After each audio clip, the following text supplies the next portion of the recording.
Ladies and gentlemen, boys and girls, it is League Unlock. Eric and Mark here with you guys for a juicy epi because we are giving our picks for the All-Pro squads in NA and EU today. Third team down to the first team. There's going to be a lot of similarities and there's a few spicy picks thrown in here. This was a fun season to go through. You know, we say that a lot of times, but you look at what we had, the games that we had, the storylines to keep track of, the unexpected good fortunes for some teams, and of course, the collapses of others. There was a lot going on, and this is the good time to recap and review a lot of the players' performances and give them some credit with our all-pro teams. So we each have our own picks for the teams that we'll go through. Some of them, obviously, pretty similar. Some are kind of hard to argue, especially at the top of the list, but we'll talk about the differences as well. We start in the third team in the LCS, and it was the story of Dignitas surprising this year, and both of our third teams, we gotta acknowledge, give some credit to our boy Dardoch in the jungle. The most champions played in the jungle this split with 11 different ones, and he obviously was actually the focal point of a team, and he helped get him to playoffs.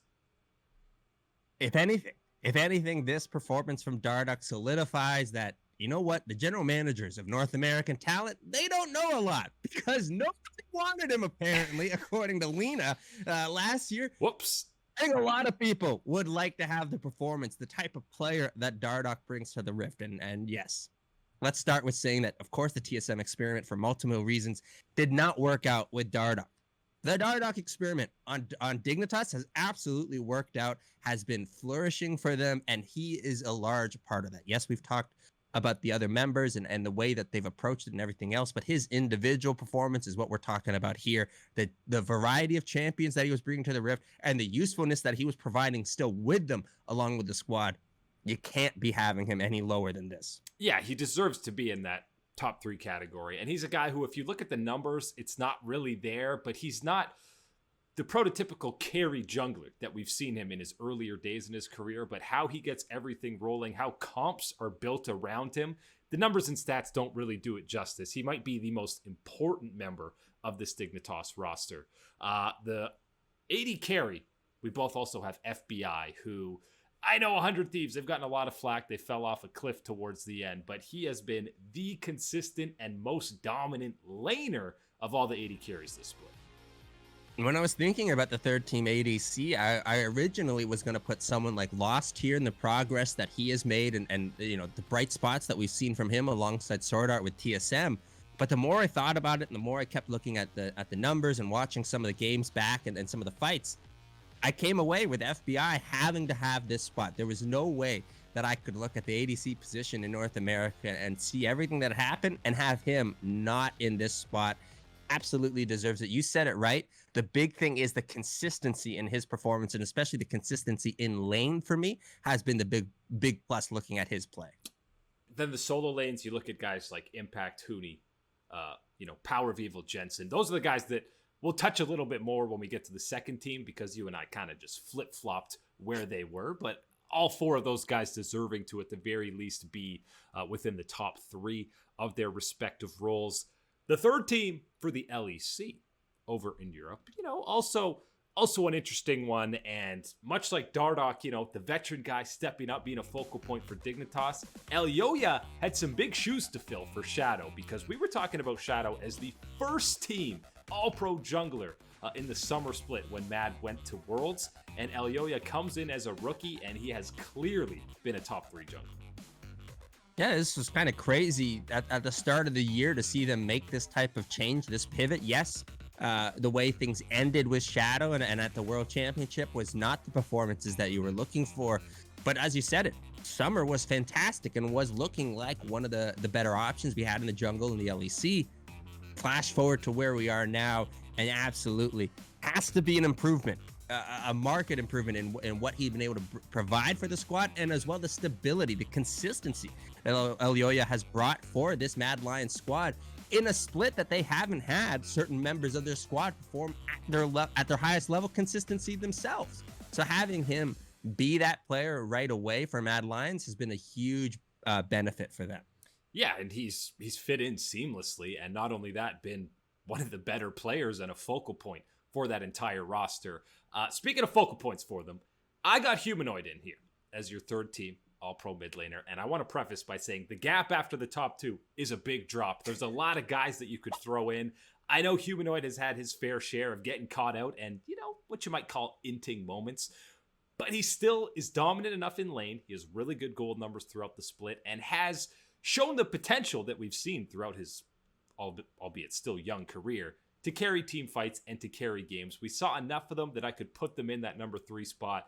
You went a different route. You got your boy Magic Felix in the third team All-Pro, and you've said the only thing holding him back is the number of games played.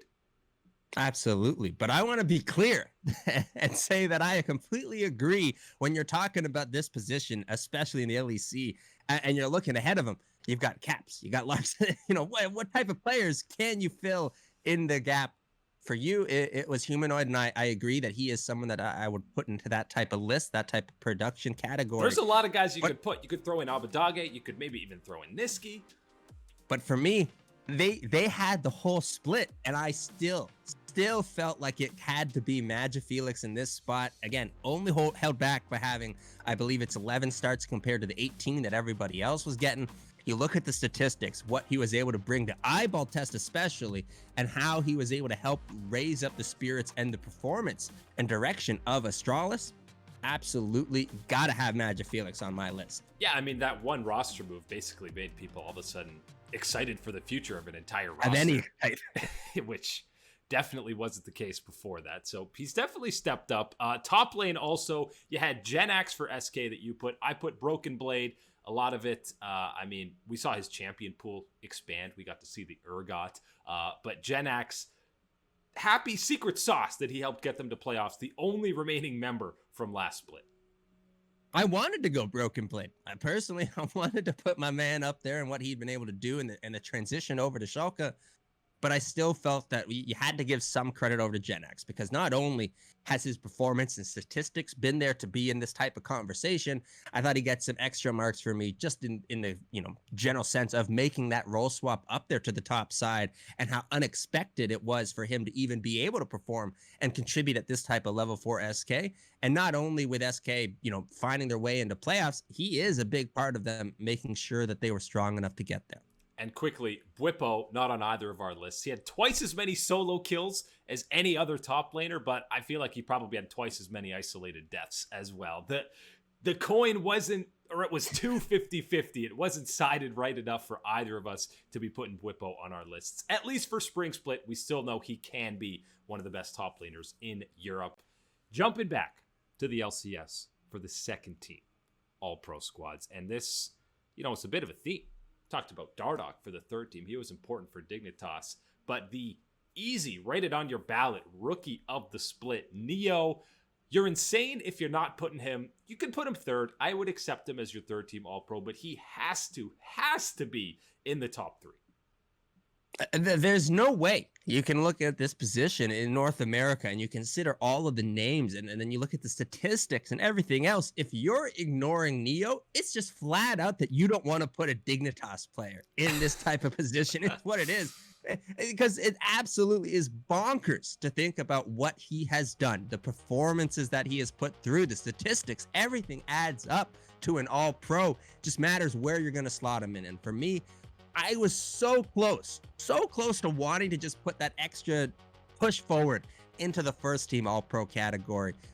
Just held back by what I think is the overall performance and record for Dignitas, even considering it to be better than expected. Just that next little edge forward would have been enough for me to have Neo as the first team all-pro.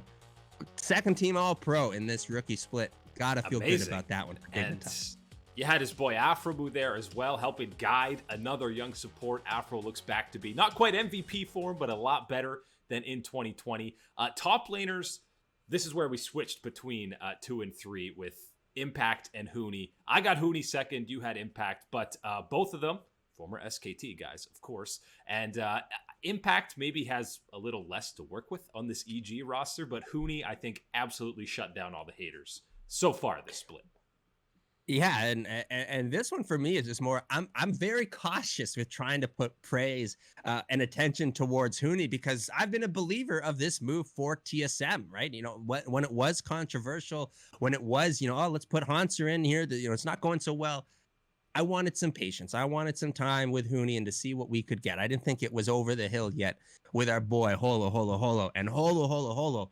It ain't over yet. And my man putting in those big time performances, crucial clutch performances for TSM to be where they are.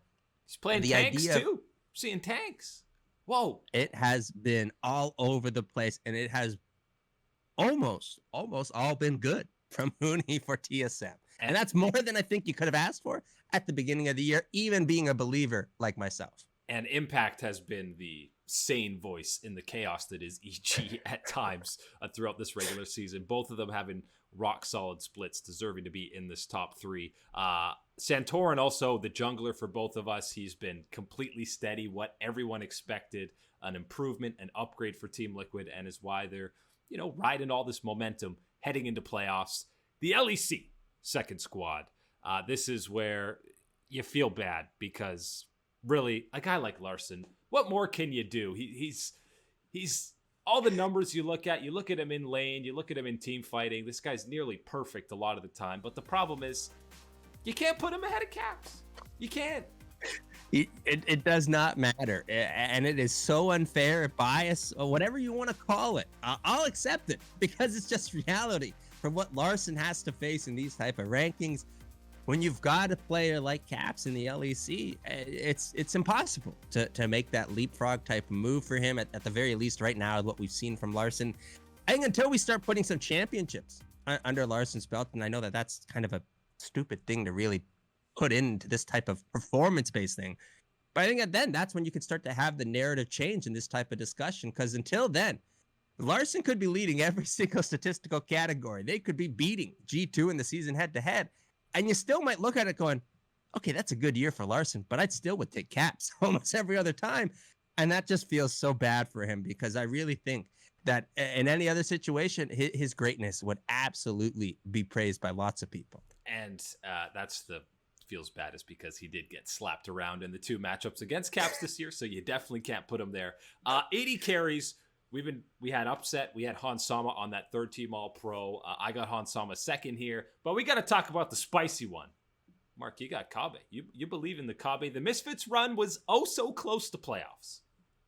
I think that when you examine the ADCs and the production that we got from them this split in the LEC, there wasn't anything outrageous, right? You looked at everybody else, and for me, we can talk about in a little bit the clear-cut, front runner is Reckless on G2, and his performance is what he's been able to do, but that's nothing new. You could copy and paste that for almost every other year, just replace the G2 part for Reckless.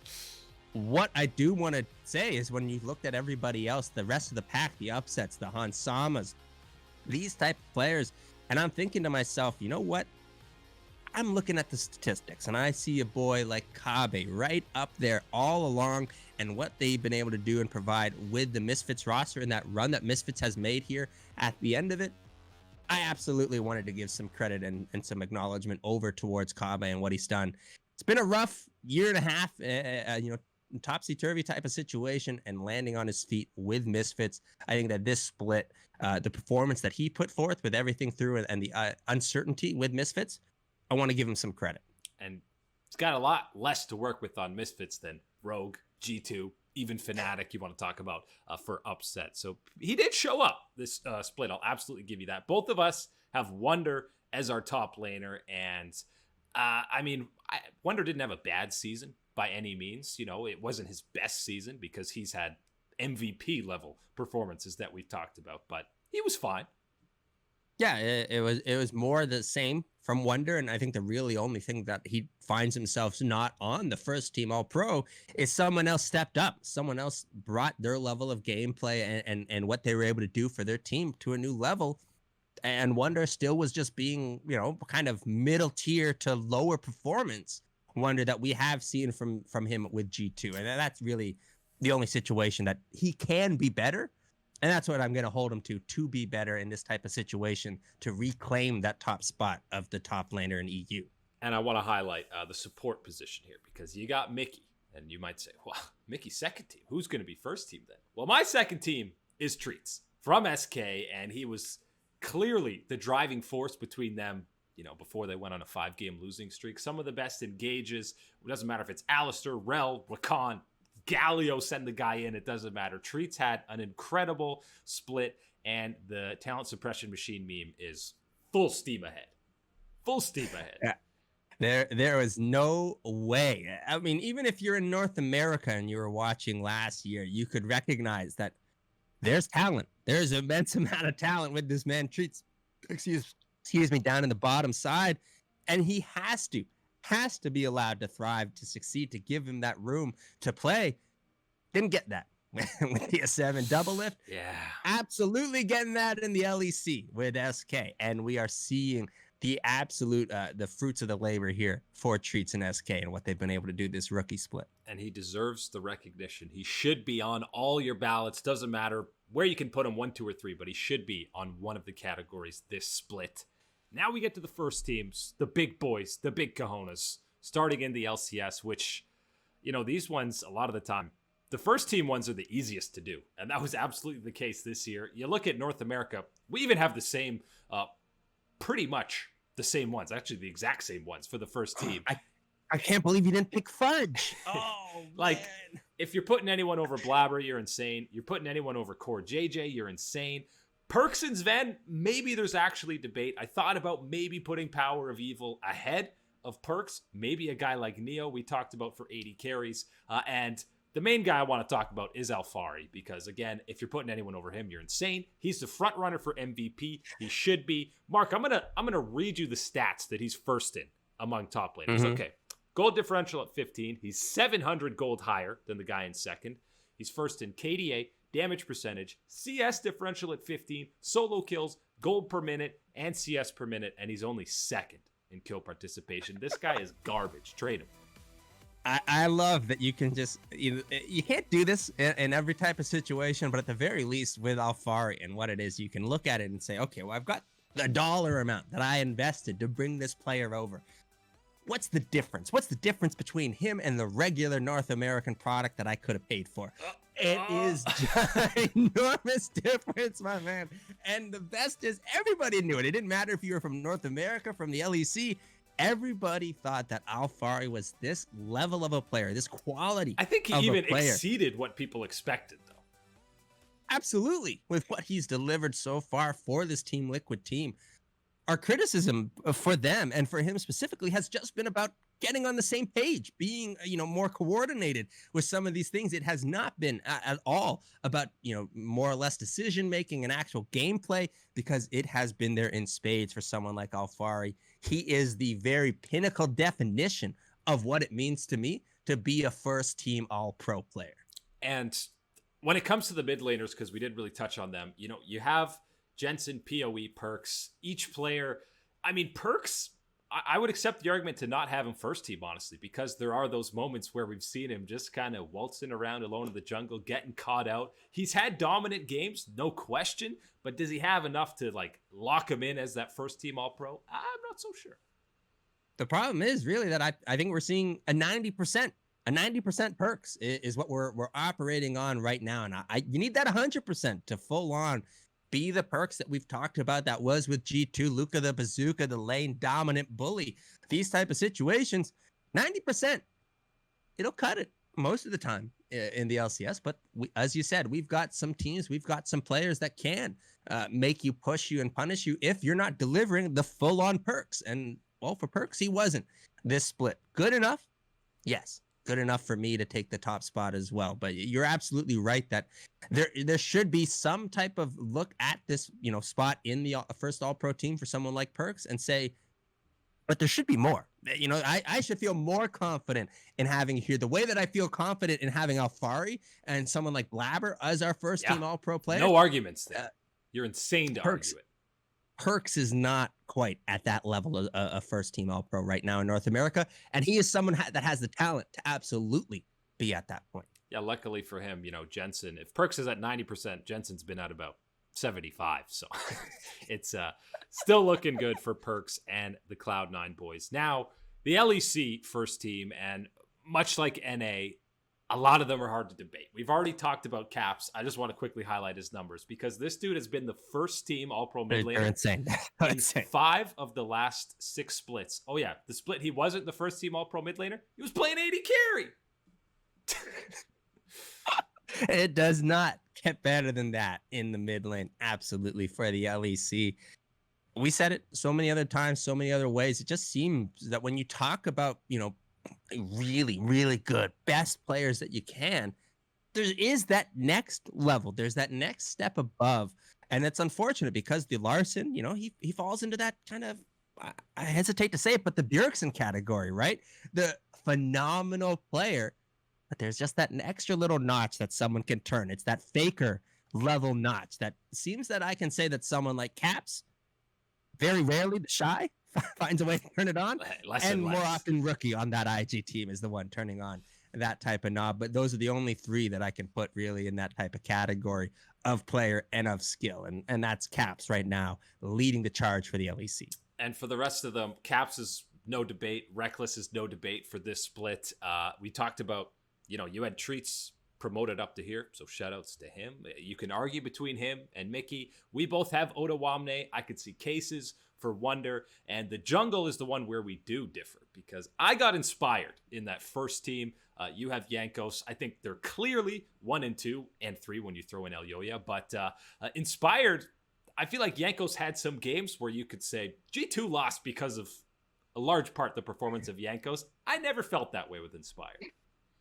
Yeah, and I think that this, for me at the very least, was absolutely a split of gap closing because there used to be, at least to me, when you were thinking of 1 and 2, a much larger gap between what you had in the LEC for the junglers. For me, it was Jankos or nothing, right? It was the way I was looking at a lot of these junglers and the history of the LEC.